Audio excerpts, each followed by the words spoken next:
இப்போது இது உன் கண்களுக்கு வந்தது என்றால் அது தற்செயலில்லை. இது சாய்பாபா உனக்குத் தரும் அறிகுறி. அன்பு குழந்தையே, இரவில் யாருக்கும் தெரியாமல் நீ அழுத அந்த நொடிகள் எனக்குத் தெரியும். வேலையில்லை, பணமில்லை, நிம்மதியில்லை. உன் மனம் சோர்ந்து இன்னும் எவ்வளவு சோதனை என்று கேட்கிறது. ஆனால் நான் உன்னை விட்டு ஒரு கணமும் விலகவில்லை. என் பிரார்த்தனை கேட்கப்படவில்லையா என்று நீ எண்ணுகிறாய். ஆனால் நான் அமைதியாக உனக்காக பாதை அமைத்துக் கொண்டிருக்கிறேன்.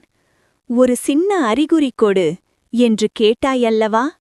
உன் வேண்டுகோள் விரைவில் நிறைவேறும். உன் வாழ்க்கையில் ஒரு மனிதரை சந்திப்பாய். அது சாமானிய சந்திப்பு இல்லை.